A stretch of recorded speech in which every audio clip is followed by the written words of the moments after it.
Humas, di ruangan Humas UIN Antasari yang berlokasi di kampus Banjarbaru. Kali ini kita nggak sendirian karena kita mau lab tour. Nah, kata siapa di UIN Antasari tidak ada prodi kimia, fisika, dan biologi. Kita akan berkunjung ke sana. Mau tahu? Yuk ikuti ceritanya.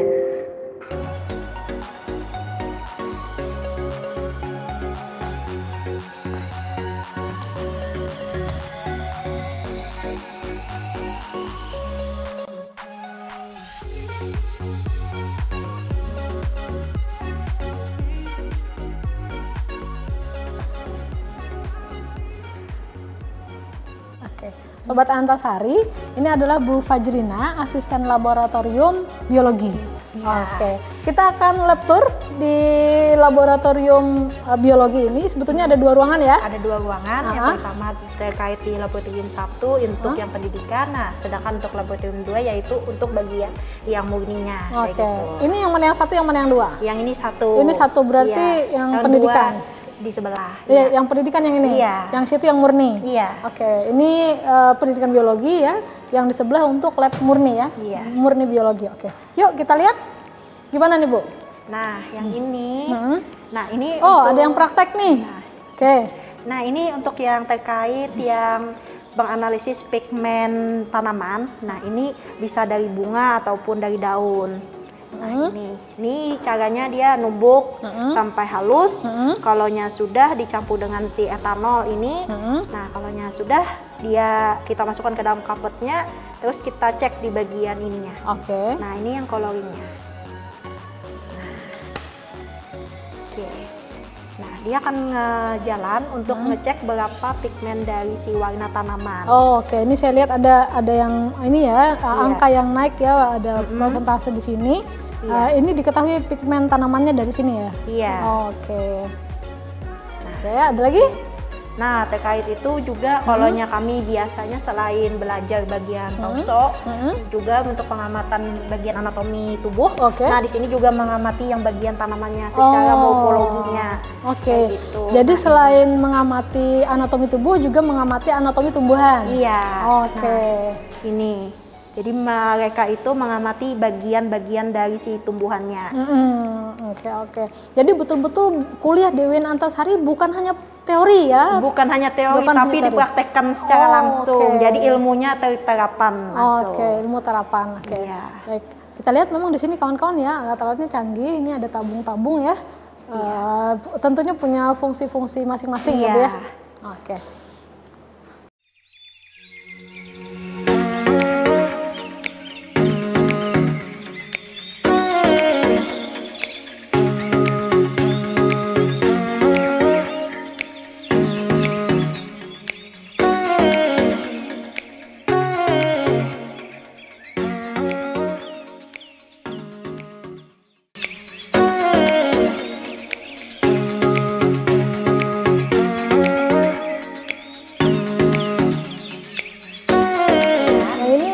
Kedua, ini yang murni, biologi murni. Oke. Nah, di sini.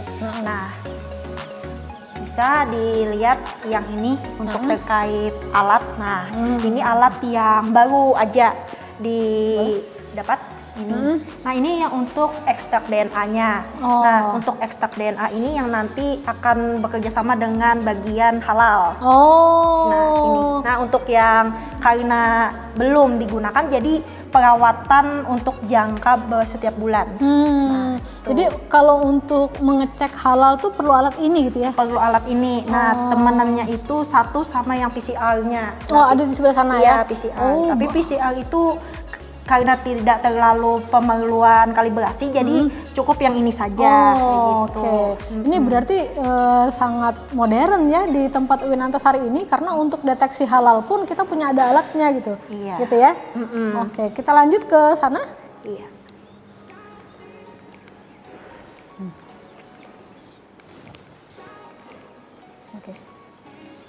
Oke, ini sedang apa ini, Bu? Nah, kalau yang ini dia pengamatan, kalaunya tadi kan kita pengamatan yang secara nampak terlihat oleh mata. Nah, yang ini kita penggunaan pakai mikroskop. Nah, untuk yang pengamatan yang di sini, nah ini ada yang pengamatan dari preparat bakteri.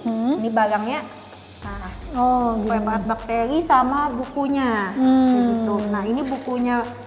Nah, selain bakteri juga ada yang jenisnya kayak virus atau corona. Oh, nah, kita bisa lihat juga. Iya, bisa. Oh, ada juga alatnya kita punya ya? Iya, ini. Tapi bentuknya seperti preparat. Oke. Wah, canggih sekali berarti ya lab kita ini. Gitu.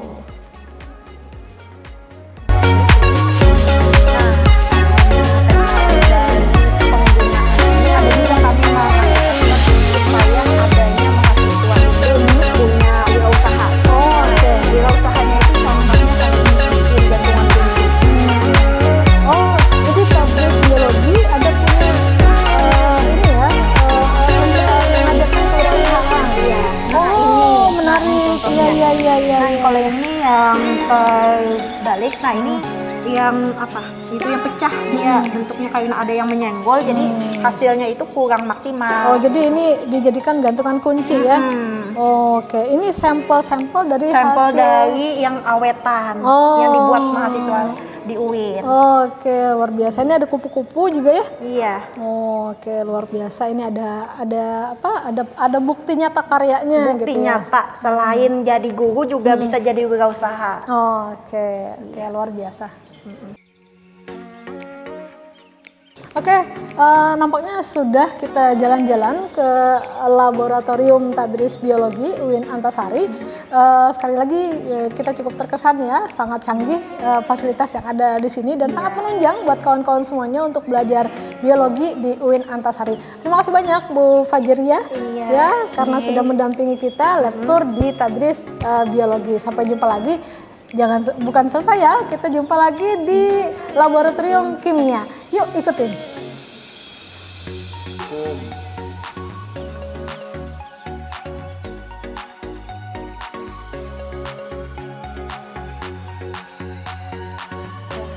Hai Sobat UIN Antasari, kita di lab terakhir dari Tadris Fisika, Biologi, dan Kimia. Ini adalah laboratorium kimia ya. Bersama kita sedang ada Bapak Alfian yang merupakan kepala lab ya, ketua lab dari lab Tadris Kimia. Tadris Kimia. Kita ingin tahu alat-alat canggih apa saja yang dimiliki oleh laboratorium kimia UIN Antasari. Yuk kita jalan-jalan bersama dengan Pak Alfian. Ya, mari Pak Alfian. Oke, ini alatnya apa nih Pak? Ini alatnya FTIR atau Fourier Transform Infrared. Dan di sini FTIR-nya memakai modul transmisi. Oke, ini fungsinya untuk apa nih Pak? Fungsinya kalau di kimia itu ada ya kimia yang khusus kimia organik. Nah, di sana ada gugus fungsi. Utamanya adalah untuk menentukan gugus fungsi yang terdapat di dalam kandungan senyawa-senyawa. Biasanya senyawa organik, tapi ada juga kemungkinan untuk senyawa anorganiknya. Nah, untuk yang fungsi lainnya adalah bisa penentuan di halal, Bu.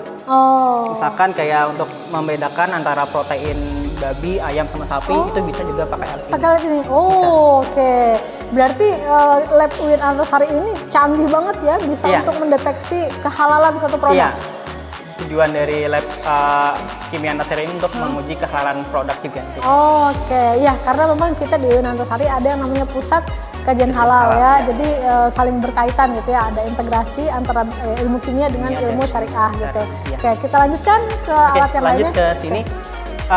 Ini ada alat yang namanya lah GC-MS sama GC-FID. GC itu gas chromatografi, MS adalah mass spectrometer. Nah, jadi di sini kami punya dua detektor.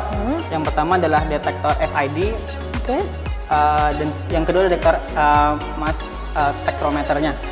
Jadi fungsi alat ini ya Bu ya, fungsi alat ini yang pertama adalah untuk mengetahui kandungan-kandungan yang terdapat misalkan di dalam daun, di dalam minyak kasiri dan sebagainya, dan nanti diuraikan kandungannya apa aja oleh alat ini. Alat ini, oke. Kemudian untuk uji halal juga bisa untuk alat ini, misalkan untuk menguji kadar alkohol di dalam minuman yang berfermentasi. Oh. Jadi bisa untuk halal juga untuk alat ini. Oke, jadi sederhananya begini ya Pak ya, suatu bahan gitu ya, entah itu bahan konsumsi gitu ya, diletakkan di sini nanti akan terurai Iya. bahan apa saja yang terkandung di dalamnya. Iya. Oh, Jadi nanti kita bisa masukkan ke dalam botol sampel ya. sampel ini. Nanti alatnya akan otomatis menginjeksi ke dalam ruangan ini, Oh, chamber ini. oke. Ini namanya adalah ovennya. Hmm. Dan ini adalah semacam pipa selang sebenarnya, tapi sangat-sangat kecil. Dan dia nanti akan berputar melewati selang kecil ini dan nanti masuk ke detektor di dalam sini. Oke. Dan baru nanti kita bisa melihat hasilnya di komputer langsung. Dia ada langsung terdeteksi terbaca di situ Pak ya? Iya, langsung. Oh, berapa lama biasanya Pak satu bahan gitu untuk dapat hasil? Satu bahan sekitar 30 sampai 40 menit satu bahan. Oh, cepat sekali ya. Berarti canggih. Luar Iya. biasa cepat gitu. Dan ini bisa sampai 8 sampel, jadi kita bisa bersamaan. Bisa kita tinggal langsung kalau misalkan waktunya agak lama. Oke, luar biasa. Ini contoh sampel yang sudah dideteksi, contohnya seperti uji heksana ya sini Bu ya. Di sini kandungannya ada 6 kandungan utama seperti oksigen, metil alkohol, pentana, N-heksan, ini yang senyawa yang kita uji. Kemudian ada siklopentana,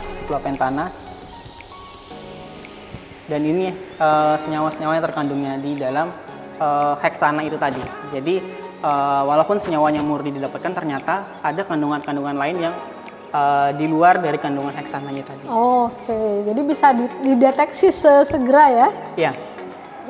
Oke, kita Jadi ini berlanjut. bisa untuk menguji kandungan, bisa juga untuk menguji konsentrasi dari senyawa yang kita inginkan. Misalkan kayak alkohol tadi berapa sih kadarnya, itu bisa deteksi pakai alat ini. Oke.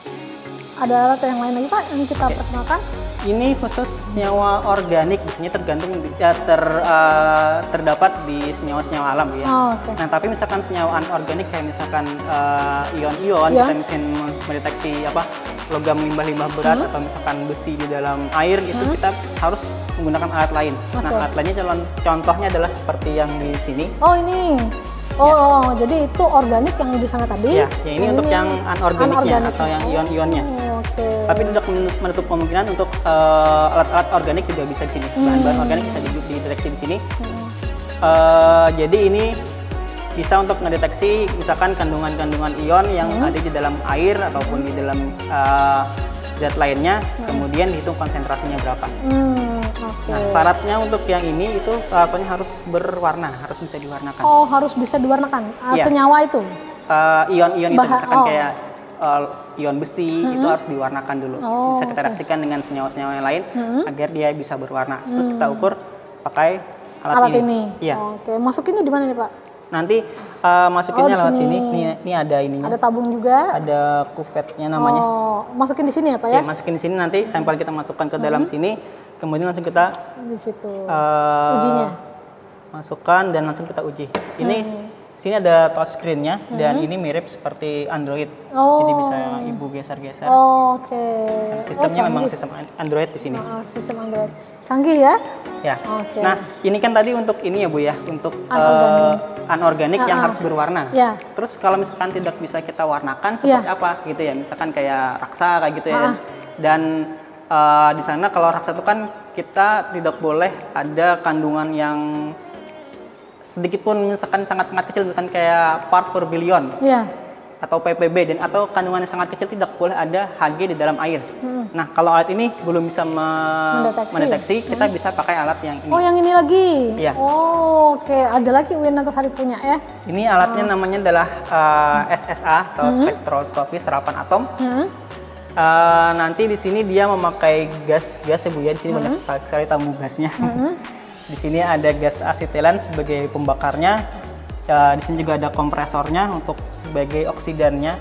Jadi nanti dibakar oleh oksidan ini, si gasnya nanti akan masuk ke ruang ini. Oh, diolah di sini. Dibakar nanti di sini. Jadi nanti di sini akan ada api yang muncul. Oh, jadi kalau difungsikan akan ada api yang di sini. Iya. Nanti setelah dibakar itu nanti akan ditembak oleh sinarnya nanti khusus ada lampunya sendiri. Ini nanti buat lampunya masukkan di dalam sana, dan misalkan kita mau deteksi Hg, maka kita harus masukkan lampu Hg ke dalam sini. Oh, oke. Pak, ini kan alat-alatnya canggih banget ya? Iya. Ini di UIN Antasari mahasiswanya kuliah pegang alat ini nggak?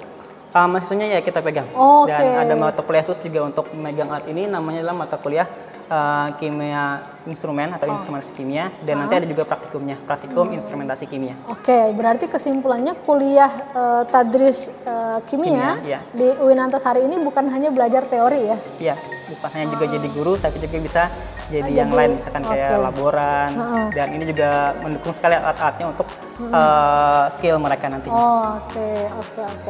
Kita berlanjut ke sebelah mungkin ya, ada praktikum ya? Sebelah, ya ada praktikum, silakan. Yuk, Sobat Antasari, kita berkunjung ke sebelah, ke ruang praktikum.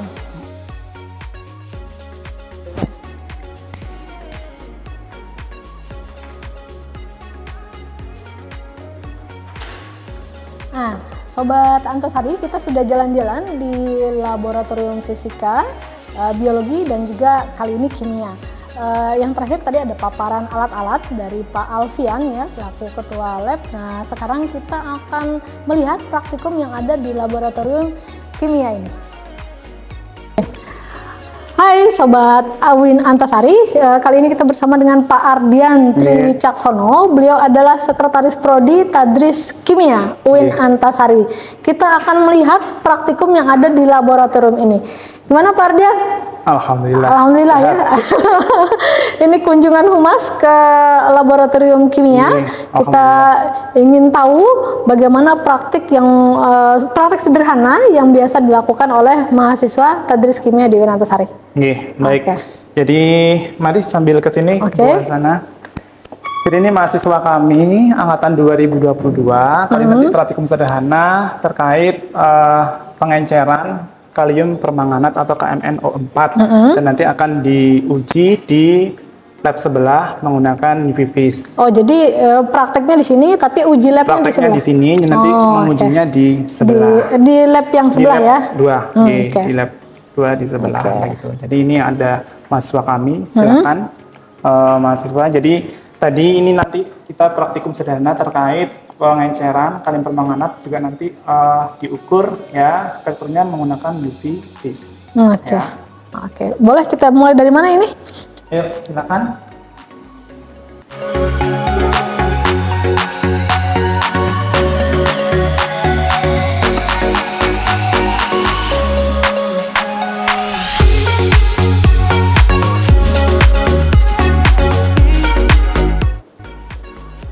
Oh, di sebelah sana ya mengujinya. Nimbangnya, Bu. Oh, nimbang. Oh, jadi sebelum sebelum praktek itu ditimbang dulu. Ditimbang. Jadi nanti ini kalium permanganatnya ditimbang sebanyak 0,05 gram. Nah, jadi ini pun juga termasuk neraca yang canggih karena 4 digit di belakang koma. Oh, jadi neraca ini pun juga ada ukurannya ya. Kecanggihannya ini ada 4 digit di belakang koma. Betul Sobat UIN Antasari ya, ini ada 4 digit di belakang koma. Jadi memang sangat akurat, canggih perhitungannya. Sangat akurat begitu.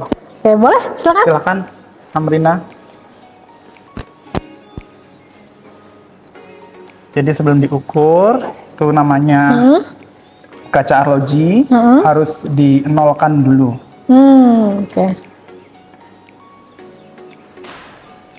Oke, jadi benar ya, dinolkan dulu ya. Lagi. Nah, sudah nol, baru nanti bahannya dimasukkan.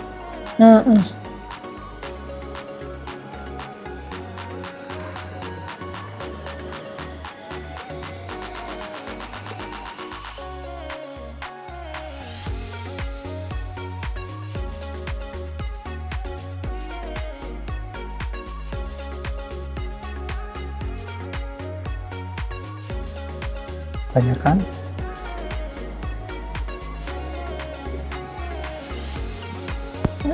Deteksi di situ nih. Sudah. Angkanya itu, kelihatan angkanya. Jadi harus ditutup dulu supaya tidak terpengaruh oleh udara. Oh, nggak boleh ada udara ya? Ya. Nah, jadi angkanya 0,0478. Oke, setelah itu diajarkan. Ya.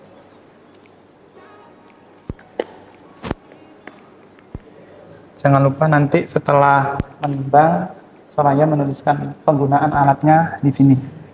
Ya, setelah ditimbang. Jadi ini ada daftar penulisan penggunaan neraca. Setiap menimbang, setelah menimbang ditulis di sini. Oh, oke, gitu. Oh, jadi ketahuan ya mahasiswa yang sudah praktek siapa aja gitu. Oke. Nah. Yuk, silakan Soraya ditulis.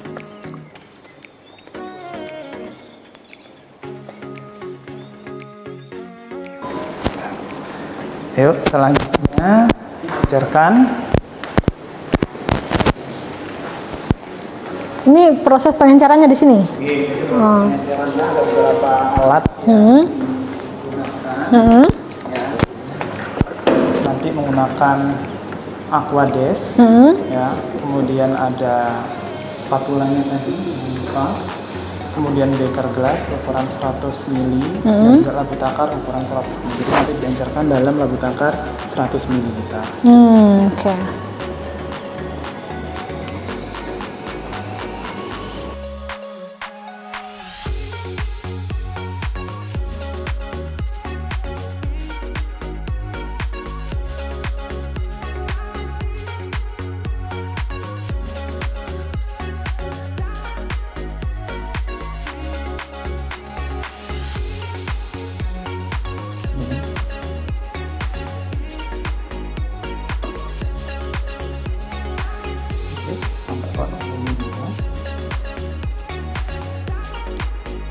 Berubah menjadi warna ungu ya? Jadi karena warna dasarnya KN04, ketika dilarutkan dia menjadi warna oke. cukup.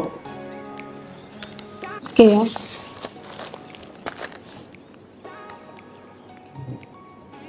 Baik.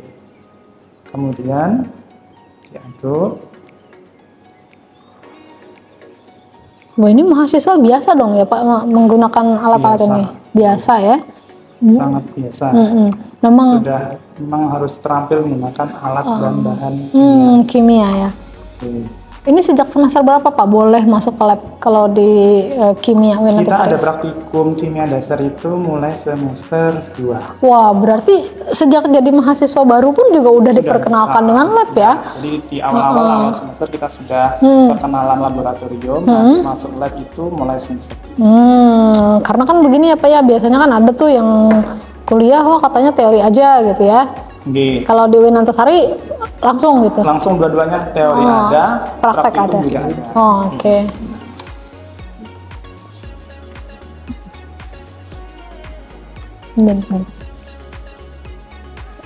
Oke, cantik sekali warnanya ya.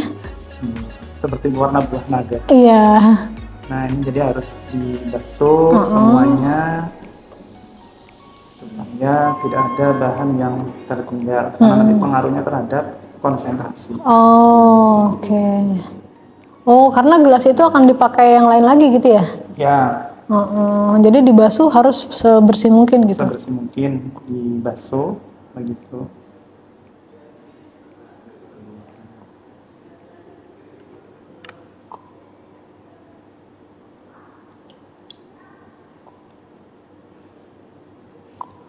Kurang banyak, langsung lagi.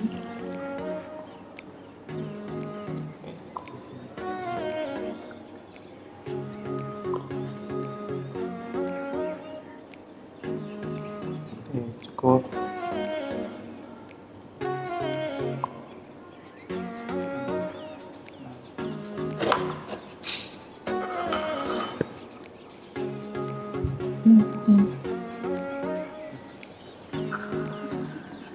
Pakai di sini saja ya, ini masih ada, dituang di sini. Nah, ini cukup. Masukkan.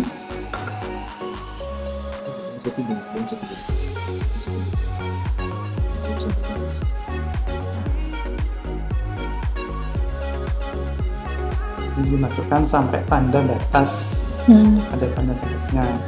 Oh, ini yang kuning itu ya? Nih. Oh, oke. Oh, tadi ungu sekarang biru ya.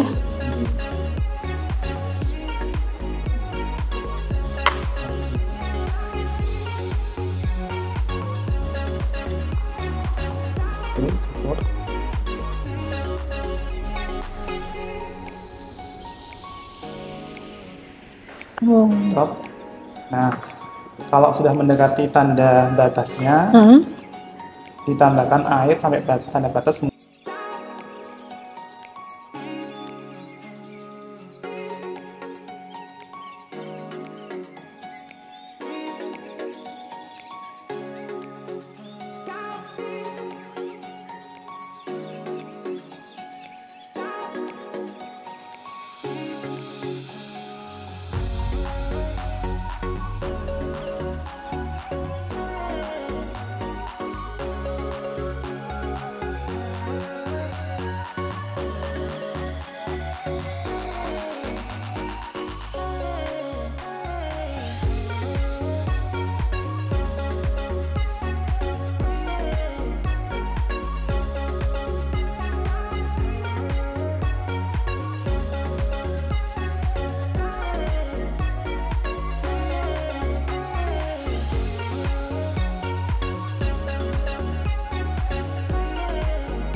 Nah nih Pak Ardian, kan kita mau nguji ya.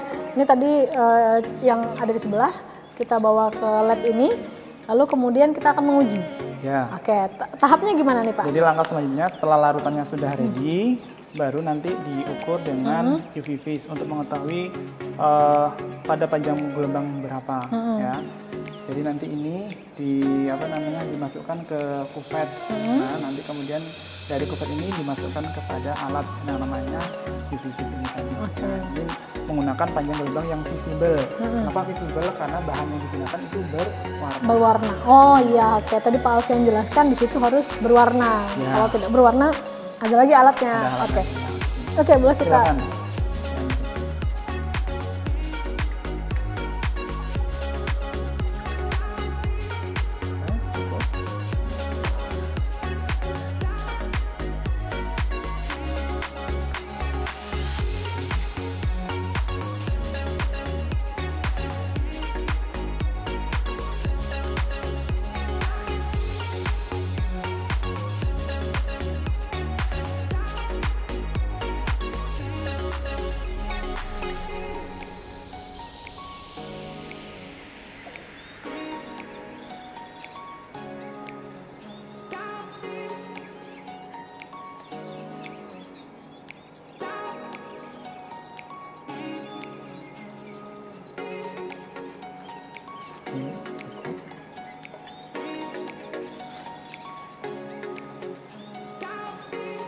Nah, tahap selanjutnya sampel dimasukkan kepada alat Alatnya tadi ya Pak ya? UV vis untuk mengukur panjang gelombangnya. Jadi muncul spektrumnya.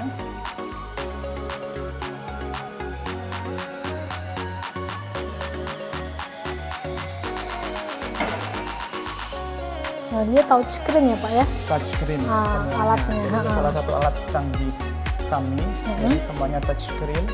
Di sana nanti muncul spektrumnya. Oke, jadi semuanya layar sentuh alat di sini ya? Semuanya layar sentuh.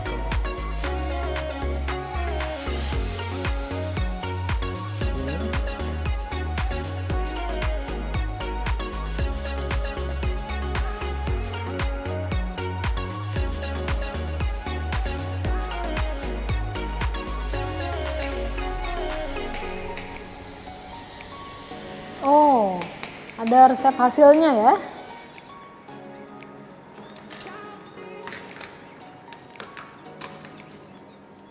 Oke, jadi sudah ada hasilnya yang kita cek tadi tuh ya. Ya, jadi ini hasilnya spektrum yang kita cek tadi, kalium permanganat begitu dengan panjang gelombang 500 sampai 1000. Jadi muncul di antara ini. Nah, ya, jadi range-nya di 325 sampai 1100 nanometer. Nah, jadi nanti ini akan dianalisis lebih lanjut oleh mahasiswa kami, nanti kemudian laporannya akan dikumpulkan lagi pada minggu depan. Oke. Luar biasa. Hasilnya. Luar biasa ya, Sobat UIN Antasari ya. Kita lab tour di semua laboratorium di UIN Antasari ini ternyata sangat cepat, sangat akurat, dan sangat mudah. Sangat mudah ya. Jadi jangan sungkan untuk bergabung di Tadris Kimia UIN Antasari. Hai Sobat UIN Antasari, kita sudah berkunjung ke Laboratorium Fisika, Biologi, dan juga Kimia UIN Antasari. Gimana? Asik kan kuliah di UIN Antasari, khususnya Tadris Biologi, Kimia, dan Fisika? Yuk gabung, segera daftarkan dirimu di Fakultas Tarbiyah dan Keguruan UIN Antasari, khususnya Prodi Tadris Kimia, Biologi, dan Fisika. Sampai jumpa!